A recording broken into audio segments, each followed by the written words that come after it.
friends, welcome to Sri Anand Yog Dham, my channel on YouTube. I am Upasana Khosla and today we shall practice Kapalbhati. अगर किसी एक breathing technique का हमें नाम लेना हो जिसके करने से लंग्स से ज्यादा में ज्यादा कार्बन डाइऑक्साइड बाहर निकले और जो मैक्सिमम ऑक्सीजन लेवल्स बढ़ाने में कामयाब हो, तो उस ब्रीदिंग टेक्निक का नाम है कपालभाति।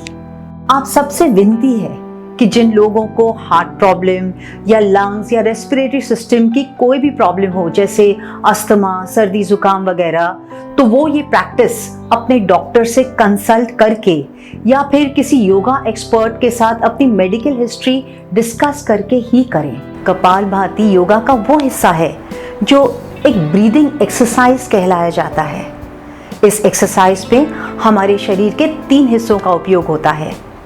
शरीर से बाहर निकलती हुई श्वास, एब्डोमिनल या पेट के मसल्स और डायफ्राम जो पेट के ठीक ऊपर और लंग्स के ठीक नीचे होता है।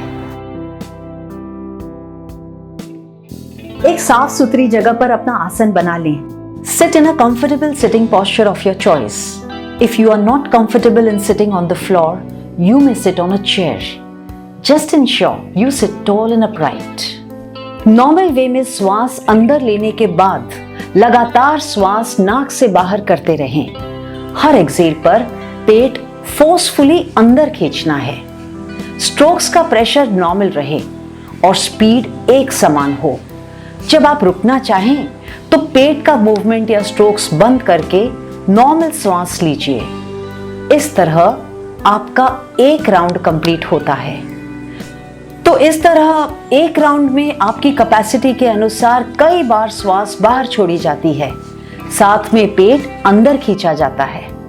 शुरू में थोड़ी बहुत बैक पेन हो सकती है। प्रैक्टिस कंटिन्यू रहे, धीरे धीरे पेन बंद हो जाएगी। योगा की दूसरी ब्रीदिंग टेक्निक्स में ब्रीथ इन और ब्रीथ आउट को महत्व दिया जाता है, लेकिन कपालभाति वो एक्सरसाइज है जो रेचक का राजा है। सेल्फ प्रैक्टिस करके धीरे धीरे अपनी कैपेसिटी को बढ़ाना है। पहला राउंड आप सिर्फ 11 स्ट्रोक्स के लें, मतलब ये 11 बार सांस बाहर छोड़ें। इस तरह आप 2-3 राउंड्स की प्रैक्टिस कर सकते हो। 2 राउंड्स के बीच में आप नॉर्मल ब्रीदिंग करके रेस्ट भी ले सकते हो।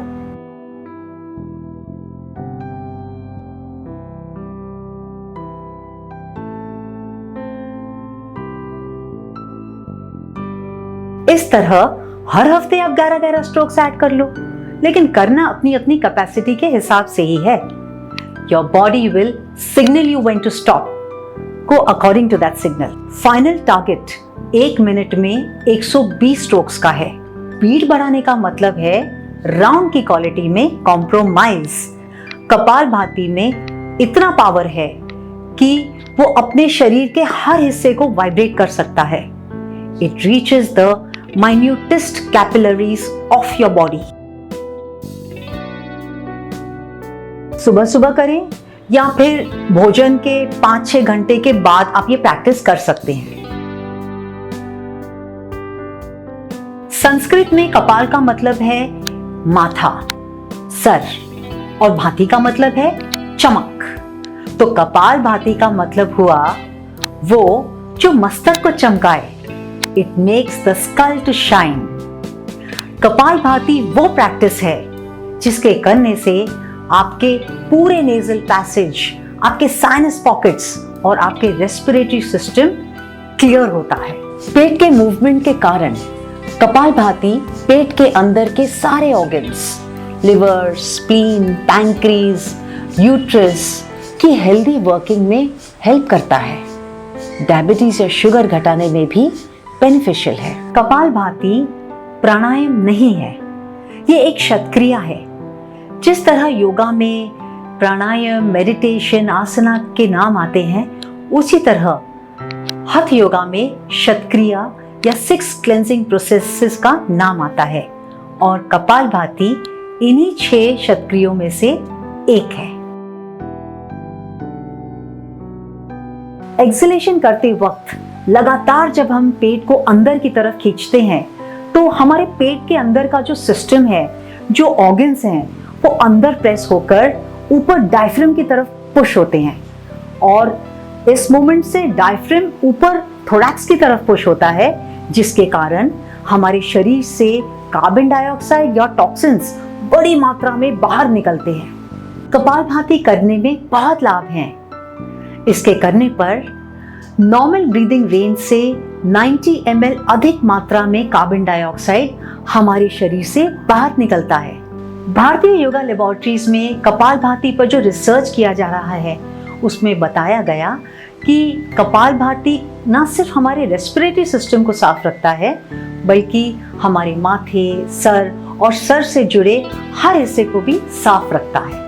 Kapalbhati is capable of cleansing the remotest capillaries of the remotest part of our body. न सिर्फ रेस्पिरेटरी सिस्टम बल्कि डाइजेस्टिव और सर्कुलेटरी सिस्टम पर भी कपालभाति का बड़ा पॉजिटिव प्रभाव है। इसके करने से शरीर हल्का फील होता है और शरीर के ब्लॉकेजेस भी निकल जाते हैं। रेगुलर प्रैक्टिस रोज करें। प्राणायाम करने से पहले ये प्रैक्टिस अधिक लाभकारी है। कपालभाति करते समय चेहरे के हाव भाव को ना बिगाड़ें, रेचक को स्मूथली होने दें। रिलैक्स्ड वे में प्रैक्टिस करना है और श्वास छोड़ते समय सिर्फ पेट का मूवमेंट हो, शरीर के बाकी हिस्सों को ना हिलाएं। कई लोग शोल्डर्स और शरीर के ऊपर के हिस्सों को बहुत हिलाते हैं, ये अवॉइड करें। You should try to isolate your abdominal movement. Kapalbhati करने से बॉडी में हीट जनरेट होती है, इसलिए गर्मियों में ये प्रैक्टिस बड़े बैलेंस्ड वे में करना है। योगा प्रैक्टिसेस के दो पहलू हैं, फिजिकल और स्पिरिचुअल। कपालभाति ऐसी प्रैक्टिस है जिससे आप स्पिरिचुअल और फिजिकल दोनों का लाभ ले सकते हैं। योगा आइडियोलॉजी के हिसाब से स्पिरिचुअल एनर्जी या कुंडलिनी शक्ति पेट के नीचे के हिस्से में कुंडली जमाए बैठी है। इसलिए कपालभाति करते समय फोकस अपने पेट के निचली भाग पर ही बनाए रखें। ऐसा करने से जो साधक स्पिरिचुअल बेनिफिट की खोज में है, वो कई नर्व सेंटर्स को जागृत करने में कामयाब हो सकते हैं। जो साधक फिजिकल बेनिफिट चाहते हैं, उनका फोकस रेचक के हर एक स्ट्रोक पर बना रहे कि हर स्ट्रोक में शरीर से अधिक मात्रा में कार्बन डाइऑक्साइड बाहर निकल रहा है और इसी तरह अधिक से अधिक मात्रा में ऑक्सीजन लेवल्स बढ़ रहे हैं। This practice is very good for weight loss. Kapalbhati करते रहिए, इससे गैस प्रॉब्लम दूर होगी, कब्ज नहीं होगा, पेट साफ रहेगा और जब पेट साफ रहेगा तो समझो कि आधी से ज्यादा बीमारियां गायब। हर तरह की अंदरूनी सफाई होती है। यूं कहें तो कपालभाति एक संजीवनी है। माय 100% रिकमेंडेशन, डेली प्रैक्टिस करें विदाउट फेल।